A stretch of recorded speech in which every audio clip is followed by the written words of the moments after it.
Your true wealth is your time and freedom. Money is just a tool for trading your time. It's a container to store your economic energy until you're ready to deploy it. But the whole world has been turned away from real money and has been fooled into using currency. A deceitful impostor that is silently stealing your two most valuable assets, your time and your freedom.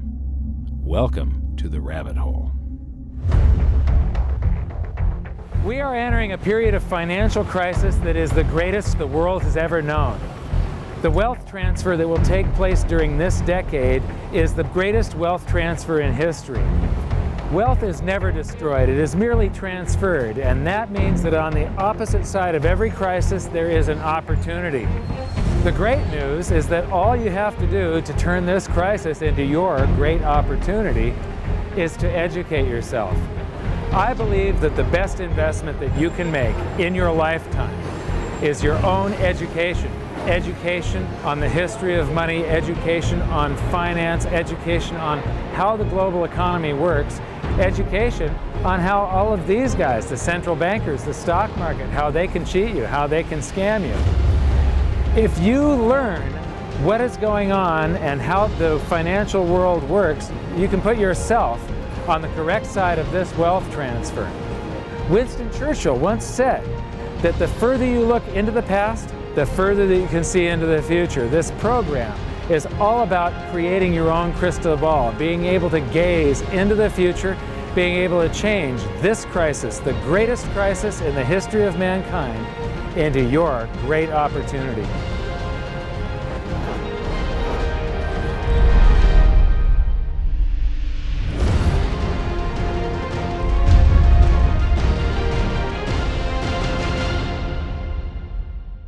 The hidden secrets of money, some of them are hidden in plain sight. They're like right in front of you.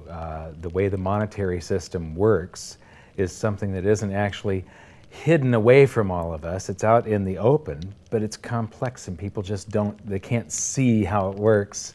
It's hard for them to imagine that we're living in such a hoax. Others are meant to be secret, but the truth is slowly coming out, like the Federal Reserve being a private corporation and not really part of the U.S. government.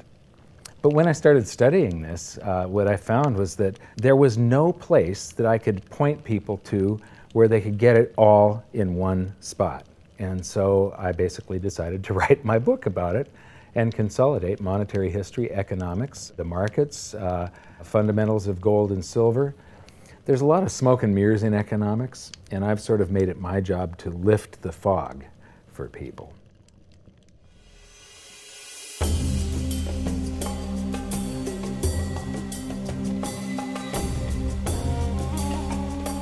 Welcome to Egypt. This is where it all began. Roughly 5,000 years ago, the Egyptians started using gold and silver as their predominant form of currency. But it was not yet money. The pieces of gold and silver that they were using were odd sizes and weights, odd purities, so it still was not interchangeable, where each unit is the same as the next. This meant that nothing really had a price yet. You couldn't put a price of so many coins on something because they didn't have coins yet. Trade was still difficult. It was still a guessing game when it came to the exchange of values. One of the reasons that we are in the financial mess that we are today globally is that people do not understand the difference between currency and money. Currency is a medium of exchange, a unit of account. It is portable, durable, divisible, and something called fungible. Fungible means that each unit is the same as the next unit. A dollar in my pocket buys the same amount as a dollar in your pocket. Money is all of those things plus a store of value over a long period of time. Even financial planners, bankers, your accountant, they don't understand the difference between currency and money. The currency in your pocket is a medium of exchange. It's a unit of account because it's got numbers on it. It's somewhat durable, it's portable, it's divisible in that you can make change, and it's fungible. A dollar in my pocket buys the same amount as a dollar in your pocket. But because governments can print more and more and more of it, and dilute the currency supply, it's continually transferring wealth out of your pocket, out of your bank account, to the government and to the banking system. The reason that gold and silver are the optimum form of money is because of their properties. It's an easy medium of exchange because gold and silver store a large amount of value in a very small area.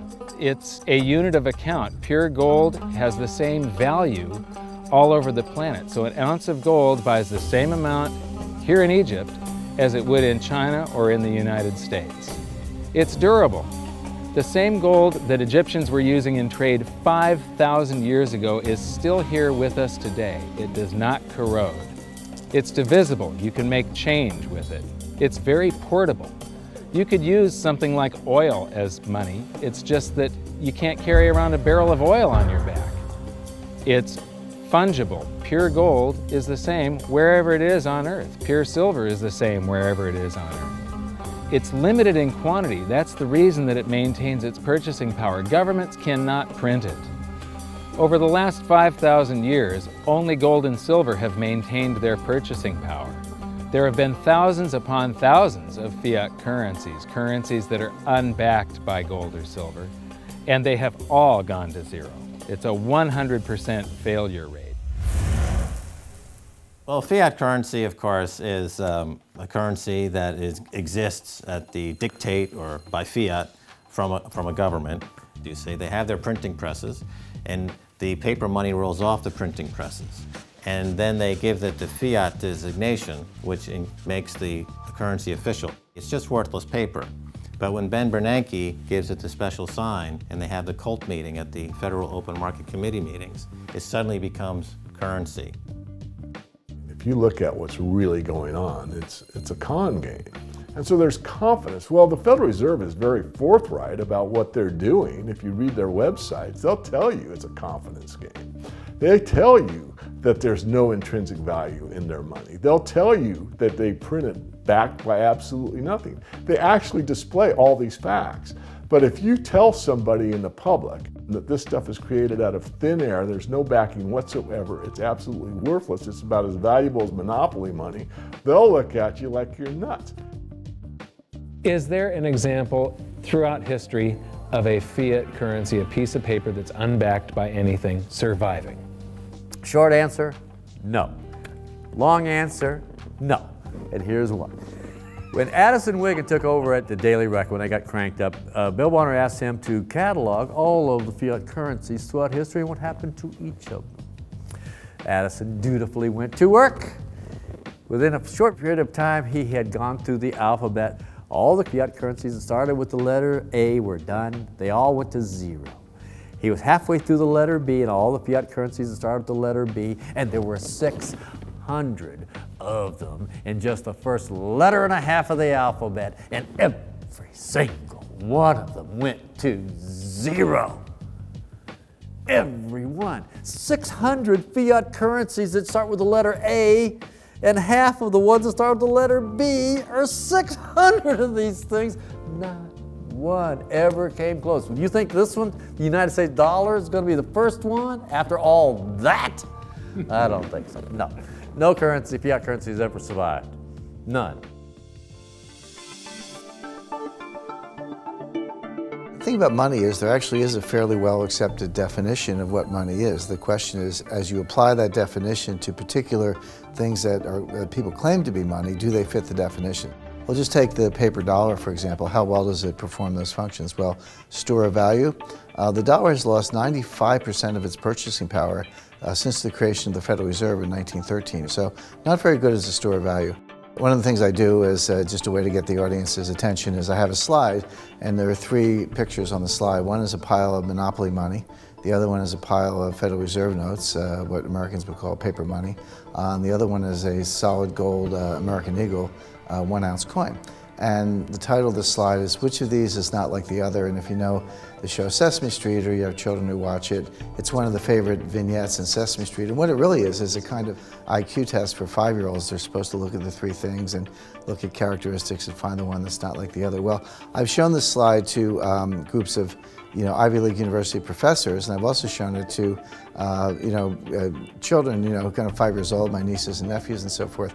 And when the professors look at it, they say, well, clearly the dollars are not like the others, because gold has no role as money, and monopoly money is junk, and the American dollar is a store of value, so that's not like the other.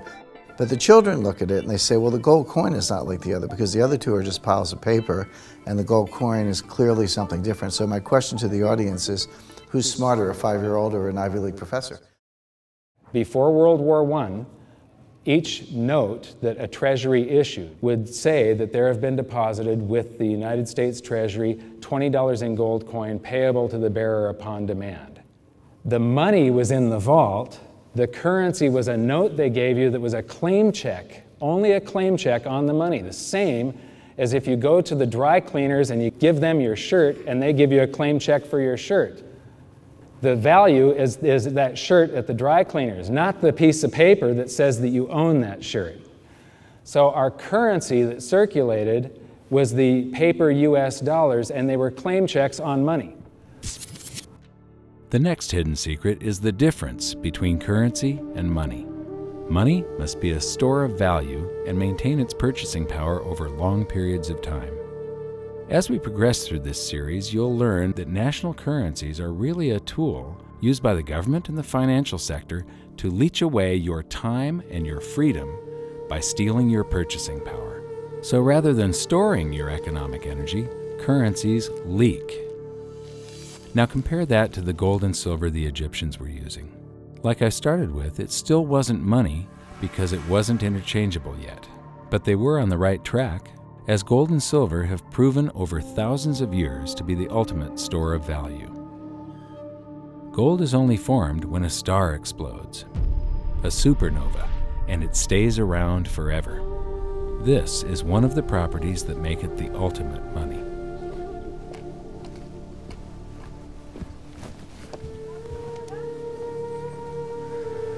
People are amazed that after 5,000 years, the pyramids are still here.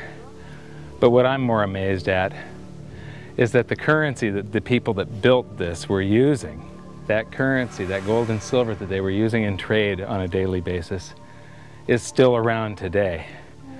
It may have been melted down and re-refined, and it's in a coin or a bar or in some piece of jewelry, but it's still with us today, and it still purchases something.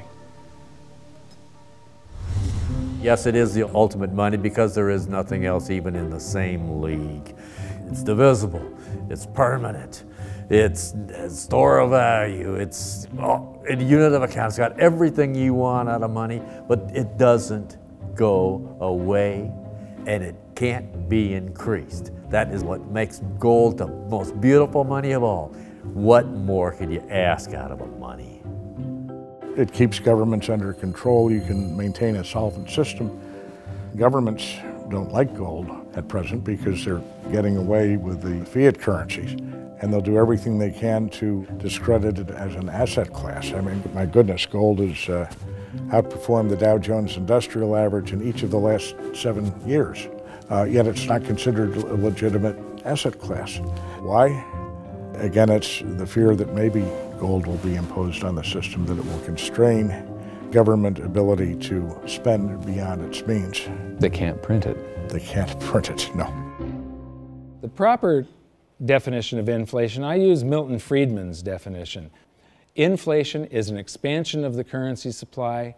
Deflation is a contraction of the currency supply.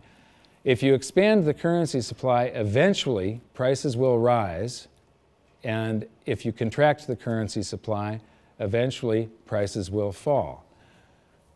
This is a pool, but it's not a pool of water. This is the currency pool. And these are prices. And if you expand the currency supply, prices like a sponge in water have to rise to suck up the excess currency. Governments never stop printing more currency and adding currency to circulation. Therefore, prices keep on going up, not because the stuff that you're trying to buy is changing. The real estate doesn't change. What has changed is the currency purchases less and less. It's the currency going down, not prices going up. The truth is, what we have that makes our world work right now is a big story. None of it's real. It's all just promises. And if you think about it, that's how currency began to work in the beginning. You know, before we had currency, we had barter. I'll give you 3 coconuts and you give me 4 fish, because that's kind of a fair exchange on coconuts to fish. But that got complicated, so we had to invent this thing called money to be a divisible, portable medium of exchange. And the challenge is that we lost that a long time ago when we lost having things of value be our currency. And now we have this thing called numbers and accounts. But trust me, it is not real. It's a big made-up story. One of the biggest make-believe stories ever is called quantitative easing, which sounds complex, but it's really just a smoke and mirrors term for currency creation. QE started with the banking bailouts back in 2009. This currency was created out of thin air and then given to the banks, who paid themselves record bonuses in reward for crashing the world economy. This is a global phenomenon, but all you have to remember for now is that whether it's QE bailouts or stimulus programs, these are all just voodoo, hocus-pocus terms for increased currency creation. I believe gold and silver will reassert themselves as money. And when they do, there just isn't enough. And their purchasing power is going to go up many, many, many times. Egypt is an amazing place. There's a franticness about it, and utter chaos, especially like the traffic. But when it comes to like all of the merchants that are trying to get every last dime out of you, you get fleeced to the point where you come back with an empty wallet. But you know what? They're amateurs compared to Wall Street. In the past several years, I've spoken in many countries about the crisis that's coming, and a lot of people think that they're going to be okay in their country, that it's only going to happen to the United States or maybe the United States in Europe. But what they don't realize is that this is a global phenomenon. I got to show you something here. This is base currency in the United States. This is the number of paper dollars that exist, basically. It took 200 years to go from no dollars in existence to 825 billion. And then we had the bailouts, and then we had QE1, quantitative easing 1, then QE2, and then we had QE3, and then QE4, and then soon we're going to have QE57 and QE382. And it isn't just here. This is what the Canadian currency supply looks like. This is Australia, South Africa, Russia. Now, this starts out in just the year 2001, and this is like 18 times more currency in existence in a little over a decade. Here's Singapore, same story. Look at that, since the crisis, just bam. India, China, every government on the planet is doing this insane deficit spending and expanding their currency supplies, doing bailouts. And history shows that there is no example of this turning out well. It is sometimes amazing that we haven't experienced more inflation than we have. If they keep expanding the money supply so vastly, why aren't our prices growing faster than they really are? And the answer is that a good chunk of the money that the Fed created has been shipped overseas. I remember early in my research, I heard this expression that the Americans have exported their inflation. I thought, what is that? How can you export your inflation? Put it in a box and send it out? What do you do? Well, now I understand. You export your inflation by simply sending all these dollars that you created to these other countries, and then they send you their refrigerators and their cars and whatever, their TV sets. So you get hardware, and they get little pieces of paper. It's a great deal for the American people for a while. For a while. Sooner or later, all of those pigeons come home to roost. When the time comes, as it looks like it's now coming, when the rest of the world is saying, we don't want to play this game anymore, Uncle Sam's dollars are just becoming worthless, there are too many of them, we've got to find something else other than American dollars, then those dollars start to come back to America. People say, we don't want them anymore, what do we do with them? Once this revs up and we've got this little trickle of money coming back that we previously exported, once it becomes a flood and it starts to rush back, now we are getting our former exported inflation brought back to us, and then we'll see the quantity of money inside the United States grow much more rapidly even than the Federal Reserve can create it, because we're getting a previous money back. And that's when we will really see the tanking of the US dollar in terms of what it will buy. During the second round of quantitative easing, global food prices went up 60%. And this created a humanitarian disaster for the 2 billion people on Earth who live on less than $2 a day. These people were hungry to start with, they became hungrier, and some of them started overthrowing their governments in North Africa and around the Middle East. So quantitative easing was the spark that ignited the Arab Spring. So that's it. When you create money, you get some sort of inflation. It just depends on where the inflation goes. It's all going down, down, down. Peasants are reeling from a game of coins and crowns. Given the premise that you have a permanent underclass or poor class, and how does inflation affect them disproportionately? It affects them basically in the percentage of their income that goes to food.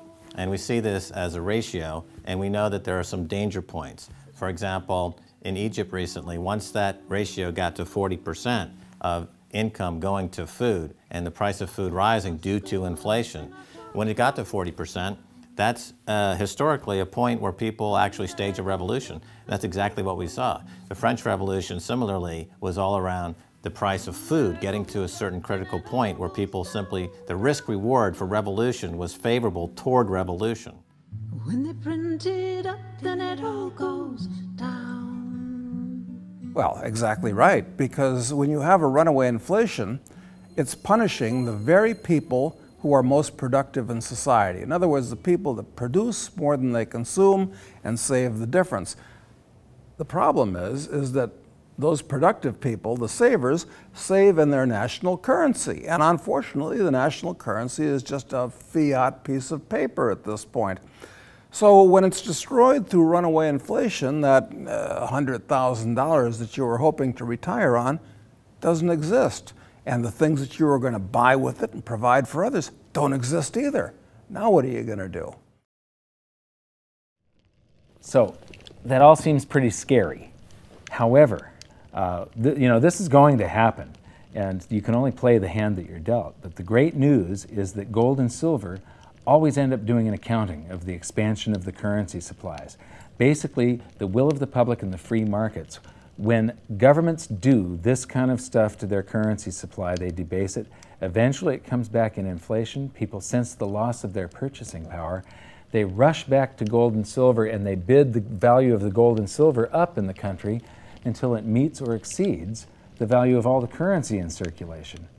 This is a process that's been going on over and over again throughout history, except this time it's happening on a global scale. It has never before happened in all countries at once.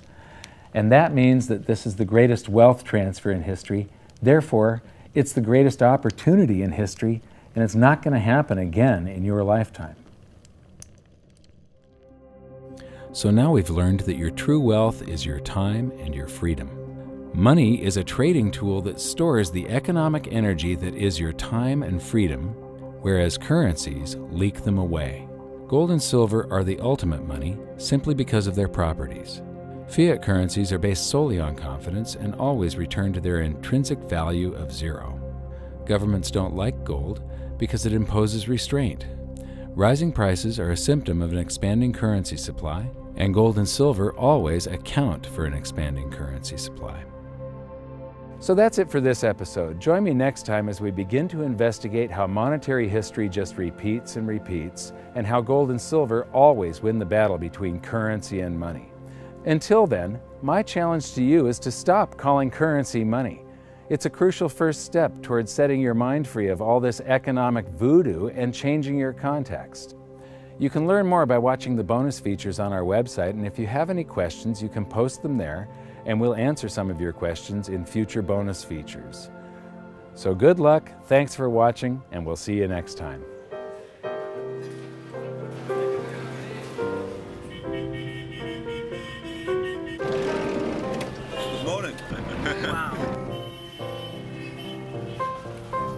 What does fiat mean? It comes from the Latin for crappy car.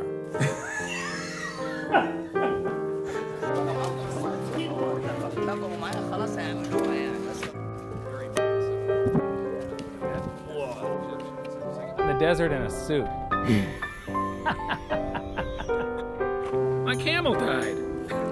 You're not too sure about that, are you? Huh?